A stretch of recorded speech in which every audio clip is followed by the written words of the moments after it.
Hello dear friends, good evening to all of you. आज से आप लोगों की कंप्यूटर फंडामेंटल की क्लासेस भी चलेंगी।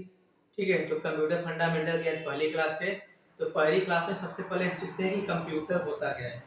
ठीक है, तो मैं आप लोगों को कुछ बता देना चाहता हूँ कि कंप्यूटर जो होता है वो कंप्यूटर वर्ड जो है वो कंप्यूट वर्ड से लिया गया है।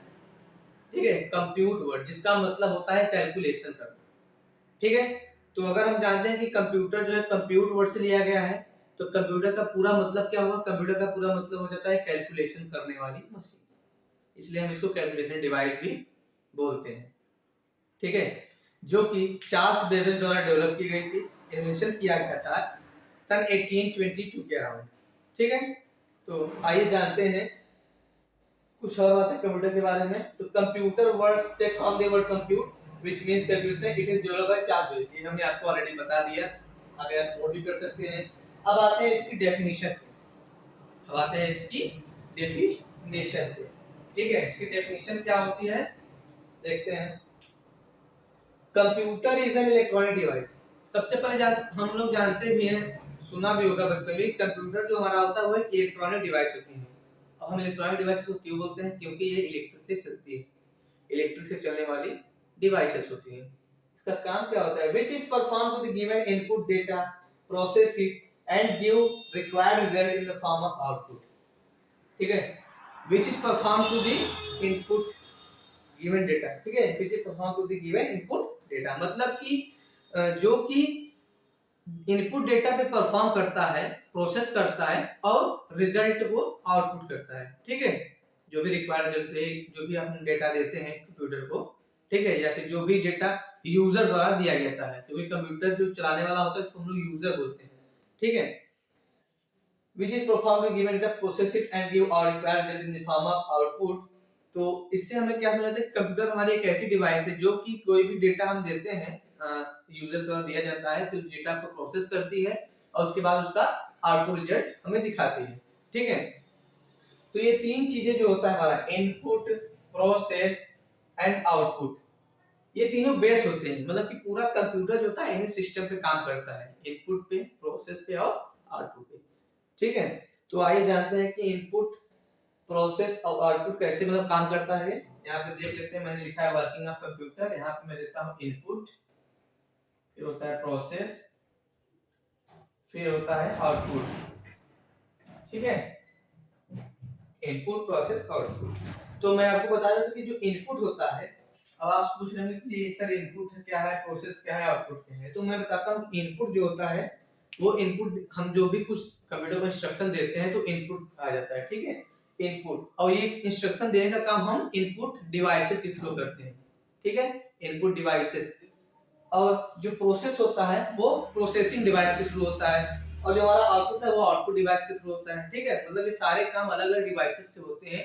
इसलिए कंप्यूटर को कभी भी कोई पर्टिकुलर चीज नहीं होती। कंप्यूटर जो होता है हमारे अलग अलग कंपोनेंट्स को मिला के बनता है। ठीक है, जैसे हमारा इनपुट डिवाइस हो गया, आउटपुट डिवाइस हो गया, प्रोसेसिंग डिवाइस हो गया। एग्जांपल में इनपुट डिवाइसेस हमारे कीबोर्ड आते हैं, माउस आते हैं, और प्रोसेसिंग डिवाइस हमारा सीपीयू बॉक्स होता है, जो सीपीयू होता है। ठीक है, इसका नाम सेंट्रल प्रोसेसिंग यूनिट होता है। एंड आउटपुट जो होता है हमारे आउटपुट डिवाइस होते हैं, जैसे कि मॉनिटर हो गया, प्रिंटर हो गया। तो इन सब चीजों के बारे में हम अपने नेक्स्ट वीडियो में डिस्कस करेंगे। अभी के लिए आप इतना जानिए कि हमारा इनपुट क्या होता है, प्रोसेस क्या होता है, आउटपुट क्या होता है। ये सारे डिवाइसेस के बीच में होता है। ठीक है, इनपुट देंगे हम जब भी तो इनपुट डिवाइसेस के थ्रू देते हैं। प्रोसेस होता है तो प्रोसेसिंग डिवाइस होती है, और जो आउटपुट होता है वो आउटपुट डिवाइस होता है। ठीक है, एग्जांपल में हमने बता दिया कि इनपुट डिवाइस क्या होते हैं। इनपुट डिवाइस सबसे जो हमारा कीबोर्ड और माउस होता है, क्योंकि इन दोनों को स्टैंडर्ड इनपुट डिवाइस भी बोला जाता है। फिर प्रोसेस करने के लिए हमारा प्रोसेसिंग डिवाइस होता है, जो कि सीपीयू होता है, जो कि मेन ब्रेन ऑफ कंप्यूटर कहा जाता है, मेन पार्ट होता है। एंड आउटपुट जो होता है वो आउटपुट डिवाइस है, जिससे कि मॉनिटर होता है। ठीक है, और प्रिंटर भी हमारे होते हैं, आउटपुट डिवाइस में ही आते हैं। ये दोनों स्टैंडर्ड डिवाइसेस में आती हैं, जो कि हमेशा यूज किया जाता है। तो हमको समझ में आ गया होगा कि हमारा कंप्यूटर क्या है, कहाँ से आया है, उसकी डेफिनेशन क्या होती है और उसकी वर्किंग क्या है। यहाँ पे हमने फुल फॉर्म लिखा हुआ है कि कंप्यूटर की फुल फॉर्म क्या होती है। सी फॉर होता है कम्युनिकेशन, जानते हैं सी फॉर कम्युनिकेशन। कभी कभी इसको कैलकुलेशन भी बोलते हैं। एक चीज मैं आपको पहले बताता हूँ, जो हमारा कंप्यूटर का फुल फॉर्म होता है वो अलग अलग भी लिखा जाता है, इसलिए हमें ये नहीं कभी सोचना चाहिए कंप्यूटर का कोई एक पार्टिकुलर फुल फॉर्म होता है। ठीक, आइए जानते हैं कि सी से क्या होता है, कम्युनिकेशन कैलकुलेशन, ओ फॉर होता है ऑपरेटर, एम से machine, P for particular, you से यूजर, टी से टेक्नोलॉजी, ई से एजुकेशन, आर फॉर रिसर्च। ये सभी फुल फॉर्म्स हैं कंप्यूटर के। ठीक है, तो आप चाहे इसको नोट कर सकते हैं। और मैं आपको एक चीज बताता हूँ, विशेष चीज है एक, यहाँ पे हम बताते हैं कंप्यूटर।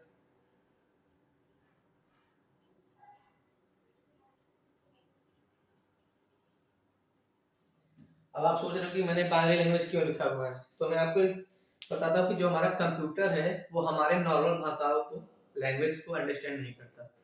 ठीक है, जैसे हम लोग हिंदी बोलते हैं, इंग्लिश बोलते हैं, मराठी, गुजराती, तेलुगु, ठीक है, इन सभी लैंग्वेज में अगर बात करते हैं तो कंप्यूटर जो होता है, हम लिखते टाइपिंग करते हैं जो भी लिखते हैं वो कंप्यूटर उस चीज को अंडरस्टैंड नहीं करता है। हम सोचते हैं कि हम जो लिख रहे हैं वही वो समझ रहा है, बट ऐसा नहीं है। कंप्यूटर जो हमारा अंडरस्टैंडिंग उसकी होती है वो होती है मशीन लैंग्वेज। ठीक है, मशीन लैंग्वेज में होती है, इसलिए मशीन लैंग्वेज जो हमारा कंप्यूटर है वो मशीन लैंग्वेज को समझता है, और मशीन लैंग्वेज होती है बाइनरी लैंग्वेज। हमारी मशीन लैंग्वेज क्या होती है, बाइनरी लैंग्वेज होती है। बाइनरी लैंग्वेज क्या होती है, 0 और 1। ठीक है, इन्हीं दो लैंग्वेज को हमारा कंप्यूटर अंडरस्टैंड करता है, और कोई बाकी किसी भी लैंग्वेज चुनेगा 2 3 4 5 कोई भी नंबर नहीं, ओनली 0 और 1, इन्हीं दो नंबर्स को हमारा कंप्यूटर अंडरस्टैंड करता है। इसके बारे में हम बाद में डिस्कस करेंगे, अभी आप इतना जानिए कि हमारे किसी लैंग्वेज को जो है कंप्यूटर अंडरस्टैंड करता है। ठीक है, तो यहाँ पे हमारी कंप्यूटर डेफिनेशन खत्म होती है।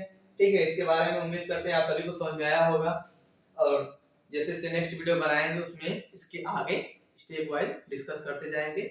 और इस वीडियो को आप देखिए, अच्छा लगे तो आप लाइक कीजिए, शेयर कीजिए, कमेंट कीजिए, ताकि लोगों तक और अच्छी नॉलेज का पहुंच सके। ठीक है, धन्यवाद।